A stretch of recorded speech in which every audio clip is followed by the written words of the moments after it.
महल पहुंचते हैं और राजा से सवाल करते हैं। ये गलत है महाराज। आपको मोती कला और रघु को छोड़ना ही होगा। अगर राजा ही अन्याय करेगा तो हम कैसे आपके फैसला को मानेंगे, बताइए। हाँ, सही कहा। कल को हमारी पत्नी को उठा लिया तो तो अब गांव के गरीब लोग मेरे से सवाल करेंगे। सैनिकों, इनको यहां से धक्के दे के निकाल दो, अभी के अभी।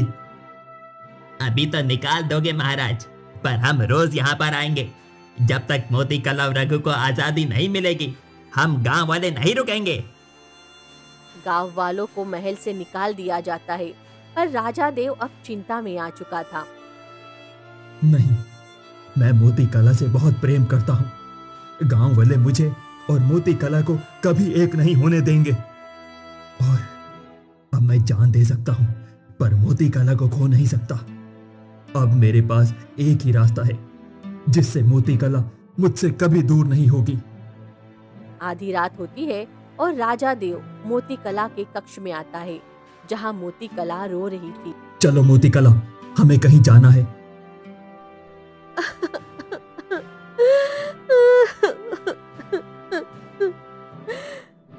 क्या आप मुझे आजाद कर रहे हो? क्या मैं अपने पति और बच्चे के साथ रह सकती हूँ? नहीं मोती कला, चाहे मेरा रास्ता गलत है, पर मेरा प्रेम सच्चा है। तुम्हारा पति रघु कल तक काल कोठरी से आजाद हो जाएगा, पर तुमको मेरा ही होना पड़ेगा। मैं हमेशा के लिए तुमको अपना बना लूंगा। चलो मेरे साथ। मोती कला को कुछ समझ नहीं आ रहा था। इस आदमी की आंखों में मेरे लिए सच्चा प्रेम है, पर मैं रघु से प्रेम करती हूँ। मैं कभी इसकी नहीं बनूंगी, हरगिज नहीं। राजा देव मोती कला को एक अंधेरे तालाब के पास ले जाता है। हम यहाँ क्यों आए हैं? तुम्हारे लिए मोती कला, मैं तुम्हारे लिए आज वो करूंगा जो आज तक किसी प्रेमी ने कभी नहीं किया होगा। ए काल मछली, बाहर आ, मैं सौदे के लिए तैयार हूँ। तभी तालाब की लहरें उभरती है और एक काली विशाल मछली तालाब के बीच उभरती है। तो तू सौदे के लिए तैयार है? कर पाएगा इतना बड़ा सौदा? हाँ काल मछली, मैं मोती कला के बिना नहीं जी सकता। गांव वाले मुझसे आज नहीं तो कल मोती कला को मुझसे छीन लेंगे, या तो फिर मोती कला महल से भाग जाएगी। अब सिर्फ एक ही रास्ता बचा है। मोती कला जितनी खूबसूरत है, उतना ही हसीन मोतियों से भरा जादुई मोती महल बनवाना चाहता हूं मैं। वहां की रानी बनेगी मेरी मोती कला। वो भी इस तालाब के बीच में। ये सुनकर मोती कला के होश उड़ गए। नहीं, ऐसा मत करो, दया करो, मुझे जाने दो। और इस दुनिया को अपनी दुनिया बनाने की कीमत जानते हो तुम? हाँ, मैंने अपना राजपाट सब त्याग दिया है।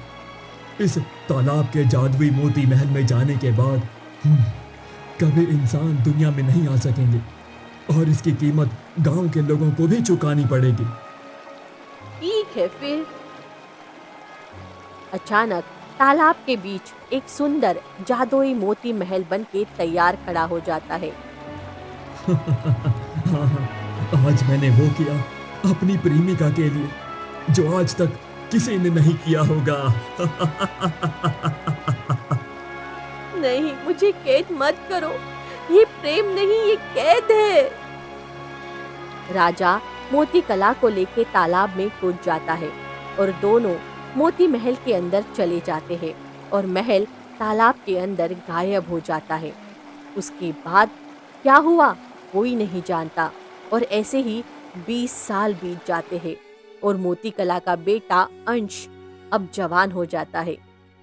रघु भी अब समय के साथ साथ बूढ़ा हो चुका था। पिताजी, इतने साल बीत गए, मेरी माँ कौन है? मुझे आज तक नहीं बताया गया। आखिर कहाँ है मेरी माँ? बेटा, तेरी माँ पैदा होते ही चल बसी थी, यही सच है। नहीं पिताजी, ये सच नहीं है। कोई तो सच है जो मुझसे छुप रहा है। ना हमारे पास धन है, ना दौलत है, गांव वाले मुझे मनहूस कहते हैं। बोलते हैं बाप भी कायर था और बेटा भी नालायक है। बीमार पिता का इलाज नहीं करवा सका। धन मन कुछ नहीं होता बेटा, प्रेम सबसे बड़ा होता है। नहीं पिताजी, हम गरीब हैं। धन क्या होता है उसकी अहमियत हमसे अच्छा कोई नहीं जान सकता। मुझे धनी बनना है किसी भी कीमत पे। तू सच नहीं जानता बेटा। लगता है मेरा समय आ गया है। कौन सा पिताजी? पिताजी उठो, उठो पिताजी। अब समय आ गया है अंश बेटा, तू सच से दूर ही रह। रघु की मौत हो जाती है और अंश फूट फूट के रो पड़ता है। नहीं नहीं पिताजी, नहीं, मैं अनाथ नहीं हो सकता पिताजी, मुझे छोड़कर मत जाइए। अंश अपने पिता का अंतिम संस्कार करता है, पर गांव के लोग अंश पे हंस पड़ते हैं। अरे बाप से अच्छा तो बेटा मर जाता। अरे कितना भी गरीब हो, इतना बड़ा होने के बाद भी तो पैसे नहीं कमा पाया कि पिता का इलाज करवा सके। सही कहा, लानत है ऐसे बेटे पर। अरे अब तो अनाथ हो गया है, अब तो पक्का भीख मांगेगा ये। ये सब सुनकर जैसे अंश टूट चुका था। सही तो कह रहे हैं गांव वाले, मुझसे बुरा बेटा कोई नहीं हो सकता है। पर अब चाहे जो हो जाए, मैं धनी बनकर दिखाऊंगा सबको। दूसरी तरफ गांव का एक मछुआरा विजय उसी तालाब में मछलियां पकड़ता था। अरे ये जाल इतना भारी क्यों है? अरे लगता है ढेर सारी मछलियां फंसी हैं। आज तो मजे ही आ जाएंगे। जैसे ही जाल खींचा, उसने वही काली बड़ी सी मछली आई। छोड़ दो मुझे, दया करो, आजाद करो मुझे। ऐसे कैसे? तुझे बेचकर पैसे कमाऊंगा। मैं तुमको खजाना दूंगी, पर पहले मुझे आजाद करो। क्या सच में? ऐसा है क्या? ये ले, छोड़ दिया। विजय काल मछली को छोड़ देता है। तुरंत ही वो मछली और विशाल हो जाती है। ये क्या? ये मछली इतनी बड़ी कैसे हो गई? तभी तालाब के बीचों बीच वही मोती महल प्रकट हो जाता है, जो सच्चे मोतियों और खजानों से भरा था। और ये क्या? अरे बाप रे, इतना बड़ा मोती महल! अपना जाल डालो मछुआरे, मुझे आजाद करने की हिम्मत देनी है। विजय खुशी खुशी जाल डालता है और जाल में एक खजाने से भरा संदूक निकलता है, जिसे देख उसकी खुशी का ठिकाना ना रहा। ये इतना खजाना से भरा संदूक ये मेरा हो जाएगा। मैं धनी हो गया, मैं धनी हो गया। इतना सारा खजाना! अचानक जादुई मोती महल से रोशनी निकली और विजय उसके अंदर समा गया। बचाओ! मैं कहाँ जा रहा हूँ? विजय महल में समा गया था।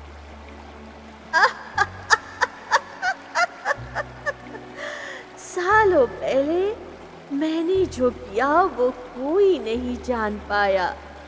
गांव के सारे लोग मेरा शिकार होंगे।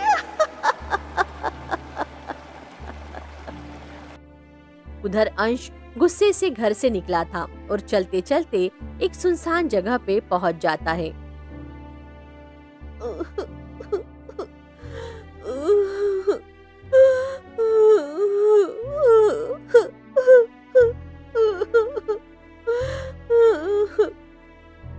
ये किसकी रोने की आवाज है?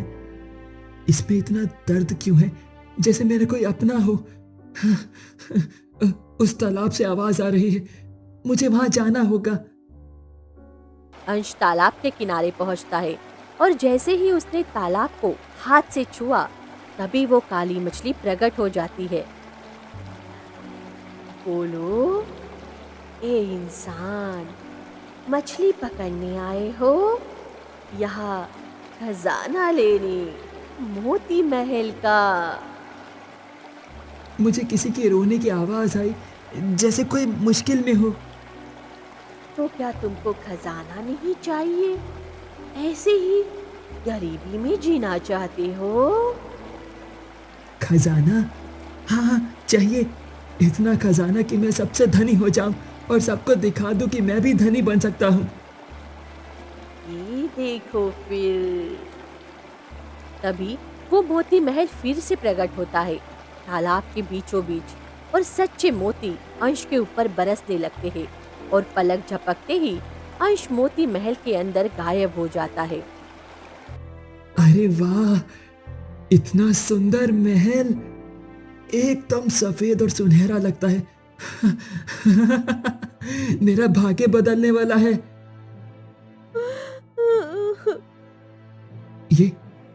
ये रोने की आवाज, ये किसकी है? ये औरत कौन है जो इस हाल में यहाँ पर है? मोती कला एक कैद खाने में कैद थी। उसकी हालत बुरी थी और वो काल मछली अब एक इंसानी रूप में आ चुकी थी।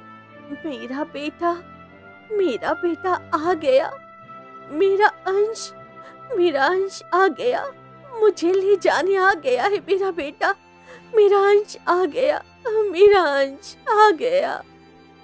बेटा, ये आप क्या कह रही हैं? मुझे यहाँ काल मछली ने धन देने को बुलाया है। सालों पहले मैंने एक खेल रचा था, राजा को मूर्ख बनाया था। ये आप क्या कह रही हैं? मुझे सच जानना है। मैं बताती हूँ सच क्या है। 20 साल पहले जब राजा देव ने काल मछली से सौदा किया और मेरे लिए ये महल बनवाया, और उसके बाद हम इस महल में कैद हो गए हैं। मोती कला, आज के बाद मैं तुमको कभी कोई कमी महसूस नहीं होने दूंगा।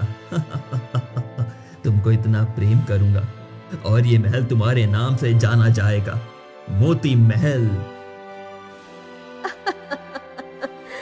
राजा, मुझे लगा तू मेरी दुनिया में आके राज करेगा। तेरे साथ छल किया है मैंने। मैं इस तालाब की रानी हूँ। हाँ, ये गांव वाले हम मासूम मछलियों को पकड़कर अपना शिकार बनाते हैं। हम भी जानदार है, इसलिए मुझे बदला लेना था, और उसके लिए मैंने चुना तुम दोनों को। बदला लेने के लिए मुझे चाहिए था एक माँ का दर्द, जो रो रो के लोगों को यहाँ धन के लालच में खींचे, और मैं उन्हें धन का लालच दूं और फिर उनको मार डालूं। और तुझे मूर्ख राजा, तू प्रेम में इतना अंधा था कि तूने राजपाट सब छोड़ दिया और आ गया यहाँ। अब तेरी मौत तय है। आज तू मरेगा और ये मोती कला यही कैद रहेगी। इतना बोल काल मछली इंसानी रूप में राजा पे वार करती है और राजा का अंतिम समय आ जाता है। ये तुमने क्या किया काल मछली? उठो राजा, हमें यहाँ से आजाद होना है। राजा देव, मेरा समय आ गया है मोती कला। मेरे किए की सजा मुझे मिल चुकी है। काश मैं एक बार तुम्हारी आंखों में अपने लिए प्रेम देख पाता। मैंने रास्ते गलत अपनाए मोती कला, लेकिन मैंने तुमसे सच्चा प्रेम किया है, और मेरी आखिरी इच्छा यही होगी कि अगले जन्म में तुम सिर्फ मुझसे प्रेम करो। राजा देव की आंखें बंद हो जाती है, पर मोती कला फूट फूट कर रो पड़ती है। काल मछली मोती कला को कैद खाने में डाल देती है और उसके दर्द से एक एक करके सारे गांव के लोग खत्म करने लगी थी। तू जितनी चाहे कोशिश कर ले, एक दिन मेरा बेटा मुझे छुड़ाने जरूर आएगा। माँ, माँ, माँ मुझे माफ कर दो माँ। मैंने आने में देर कर दी माँ। सोच ले अंश, तूने सारा जीवन गरीबी में जिया है। यह आखिरी मौका है धनी बनने का, और अगर माँ को चुना तो जान से जाएगा, और धन चुनेगा तो ये मोती महल तेरा, और जितना चाहे धन तू कहेगा तो तुझे अपना पति बना के यहाँ का राजा बना दूंगी मैं। ऐसी 1000 दौलत कुर्बान कर दूंगा मैं अपनी माँ पे। मैं अपनी माँ को चुनता हूँ, और जान मेरी नहीं तेरी जाएगी, क्योंकि तेरा जादू तब तक है जब तक मेरी माँ इस मोती महल में है। इतना बोल अंश काली मछली जो इंसानी रूप में थी उसे धक्का देता है और उस मोती कला को वहां से लेके महल से पानी में कूद पड़ता है। नहीं नहीं, मेरे सालों की मेहनत बर्बाद नहीं हो सकती। मुझे मोती कला और उसका दर्द चाहिए। नहीं, मेरी शक्तियाँ जा रही है। मेरा मोती महल टूट रहा है। नहीं। मोती कला और अंश तालाब से बाहर आ चुकी थी और काल मछली का महल एक पल भर में ढेर हो गया। काल मछली अब पहले की तरह साधारण मछली बन चुकी थी। मेरा बच्चा, मेरा लाल, इतने साल तरसी हूँ तुझसे मिलने के लिए। आजा मेरे लाल, गले लग जा। और तेरे पिता रघु कहाँ है? मुझे मिलना है उनसे। माँ वो चले गए हमें छोड़ के, पर मैं वादा करता हूँ आज के बाद आपके जीवन में कोई दुख नहीं होगा। अंश और मोती कला को देखकर गांव वाले हैरान हो जाते हैं। वो जिस मोती कला को कोई नहीं ढूंढ पाया, उसे उसका बेटा ले आया, वो भी इतने सारे धन का त्याग करके। हाँ, जिसे हम मनहूस नकारा समझते थे, वो तो सबसे अच्छा बेटा निकला। ईश्वर ऐसा बेटा सबको दे। और उसके बाद अंश मेहनत करता है और अपनी माँ के साथ एक सुखी और इज्जत का जीवन बिताने लगता है। बरसों से तड़पी माँ अपने बेटे से मिलकर सुकून से भर गई थी। बस कमी थी तो एक रघु की।